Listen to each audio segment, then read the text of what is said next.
हम मनुष्य है, बुद्धि रखते हैं, हमको बुद्धि मिली हुई है भूत भविष्य वर्तमान को सोचने समझने के लिए, और उससे हम लोग काम लेते हैं। लेकिन संसारी प्रपंचों को, संसारी चीजों को ये नहीं समझ पाते हैं कि क्या है। हम ही बनाते हैं, हम ही बिगाड़ देते हैं और हम ही उसमें फंस जाते हैं। अपनी बनाई हुई चीज में आप खुद फंसते हो। ये नहीं सोचते हो कि हमको किसने बनाया। ये सोचने लगो तब तो आपकी समझ में आ जाए। तो ये सोचते हुए कि हमको किसने बनाया, किसने पैदा किया। अपनी बनाई हुई चीज पर किस तरह से उसमें लिपटते हो कि छोड़े नहीं छोड़ते हो। इसी को कहते हैं अज्ञानता। पशु है, पंछी है, या मथुरा के किनारे पेड़ों पर तोते रहते हैं। सुबह निकलते हैं 200-100 किलोमीटर, 50-50 किलोमीटर जाते हैं दाना चुगने के लिए। इतनी दूर चले जाते हैं और दाना, लेकिन जो अपने बच्चे छोड़ गए उनका बराबर ध्यान रखते हैं। वो वहां दाना चुगेंगे, सब कुछ होगा और अपने यहाँ रख करके और ले आएंगे बच्चों को। और जहां जहां घोंसला है, जहां जहां घर है, उसमें सीधे जाएंगे। इतनी दूर जाने पर और जब लौटते हैं तो अपने अपने घोंसले में जाते हैं, अपने बच्चों के पास। वो पंछी है, उनको कितनी याद रहती है। और आप बुद्धि रखने वाले मनुष्य हो, सब भूल जाते हैं, सब के सब। तो आपको क्या कहा जाए, मनुष्य कहा जाए, कुछ और कहा जाए। मनुष्य तो बुद्धि रखता है और वो पंछी होकर के अपना डेरा भी जानते हैं सबको। तो कहते हैं भजन करो आठों जाम।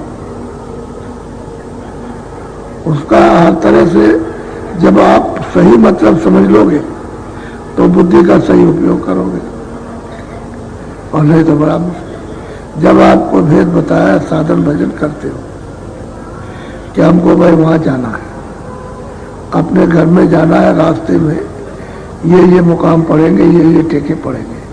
मुकाम कहते हैं पड़ाव, विश्राम करने के पड़ाव।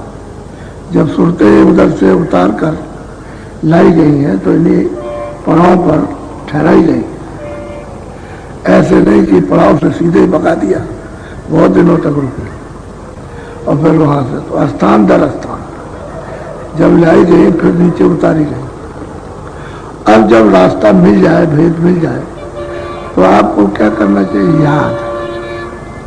काम कर रहे हो, लिखा पढ़ी कर रहे हो, पर उसको याद करते थे। रोटी खा रहे हो तो उसको याद कर रहे हो। रोटी तो मुंह से खा रहे हो ना, हाथ से उठाया, मुंह से खाया, लेकिन याद उसकी जब सो तो उसी की याद में सो जाओ। इसको कहते हैं आठों जाम। हर वक्त चलते फिरते, खाते पीते। और जब कमाई शब्द की हो जाए तो शब्द 24 घंटे गुल जाए, 24 घंटे बोलता है, एक क्षण भी बंद नहीं होता। हर वक्त आवाज सुनाई देती, हर वक्त बाजे सुनाई देते, हर वक्त वाणियां आती हैं। तो कहते हैं बराबर उनको सुनते रहो। यह 24 घंटे भजन करो, आठों जाम। 24 घंटे भजन करो, कभी छोड़ो मत। जब इस तरह की साधक की दृष्टि लग जाती है तो उसका सब कार्य, शरीर के काम का, उसका सबका परमार्थी होने लगता है, परमार्थी कार्य होने लगेगा। वो कर्म परमार्थी होने, तो वो कर्म लिपायमान नहीं करता, आपको बंधन में नहीं डाल सकता। और जो इसमें लग करके करोगे उसको छोड़ करके उससे बंधन हो जाएगा। आपने पेट भरने के लिए, बच्चों की सेवा के लिए, आए गए के सत्कार के लिए वो कर्म किया तो आपको बांधेगा नहीं, लेकिन अतिरिक्त जो कर्म करोगे तो आपको बांध लेगा। तो उधर से ध्यान हट गया, चिंतन हट गया, याद नहीं करते हो और शब्द को आपने प्रकट नहीं किया, उस शब्द का साथ नहीं किया तो 24 घंटे 8 जाम फिर आप नहीं कर सकते। तो भजन करो 8। पहले जो है आपको, जब थोड़े लोग थे, एक बड़ा कमरा, बड़ा हाल, या किसी से झिड़वा दिया कि भाई इसमें जो जिज्ञासु है इसमें आ जाए और बैठ जाए, इनको नाम दे दिया, नामदान दे दिया, तो आप नामदान लेते। तो ऐसा नहीं सोचो कि वो जो आकर के अंदर बैठ गए वो चले नहीं गए, उसमें से बहुत चले गए फिर कभी नहीं आए। आपने तो सोचा कि ये नामदान ले गए, नामदान ले लिया, तो बस ऐसा नहीं। चाहे ऐसे भर्ती करो, चाहे खेल के भर्ती करो, कैसे भी आप भर्ती करो, लेकिन जो चलने वाले हैं उनको पकड़ लेते हैं, और जो नहीं चलने वाले हैं उनको उम्मीदवार कि अब की जब आएंगे तब पर मतलब यह है कि तुम्हारी परीक्षा होगी फिर ले लेंगे। सत्संग सुनो, तो लोग सत्संग सुनते रहते हैं फिर ले लेते। सत्संग से मजबूती, स्थिरता, पक्का धारणा, इच्छा जागती है, लगन लगती है, तो सत्संग सुनने की बड़ी जरूरत है। ऐसे नहीं कि नामदान दे दिया बस हो गया, नहीं, सत्संग जरूरी है। और फिर भजन, तो सत्संग से भजन होगा, वैसे नहीं। तो कहते हैं कि भजन जो गुरु ने रास्ता दिया उसका भजन, जो जो आपको नामदान में जो बताया, जो युक्ति बताई, उसका भजन करो, इसको कहते हैं गुरु का भजन। दिया हुआ नाम भजो, वो तो अंदर का भेद बताया, उन्होंने अपना भेद तो कुछ नहीं कहा,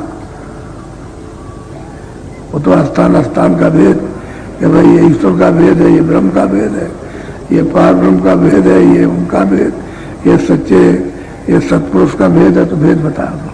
और कहा मदद मैं करूंगा तुम्हारी, मैं यहां भी तुमको मिला हूं और जब तुम अंदर चलोगे तो उधर भी मिलूंगा, लेकिन यह है कि अंदर चलने के लिए हमारा तुम्हारा प्रेम हो जाना चाहिए। हम तुमसे प्रेम कर लो, तुम हमसे प्रेम कर लो, मैं तुम्हारा हो जाऊं तुम हमारे हो जाओ, इसमें आसानी होगी। जब मित्र से प्राप्त प्रगाढ़ मित्रता हो जाती तो जिधर हो जाता उधर हो भी जाता, जिससे प्रेम किसी से भी हो उधर जाएगा तो भी उधर चला जाएगा। ऐसे ही महात्माओं से प्रेम कर, तो उनके साथ जाने में तकलीफ नहीं, उनको लेने में तकलीफ नहीं, उनको पकड़ने में तकलीफ नहीं। अब प्रेम नहीं है, ना आप उनके साथ जाओगे ना आपके साथ, ना आपको पकड़ेंगे और ना आप उनके साथ जाते। तो प्रेम, भजन करो 8 हो जाओ। तो प्रेमी को फिर सत्संग जब सुनेगा तब फिर ये लगने लगेगी। पहले उसकी समझ में क्या आएगा कि नामदान क्या कहते हैं, ये दुनियावी मंत्र थोड़ी है, कैसे मंत्र दे दिया को ये मंत्र, ये नामदान है, आत्म धन का दान।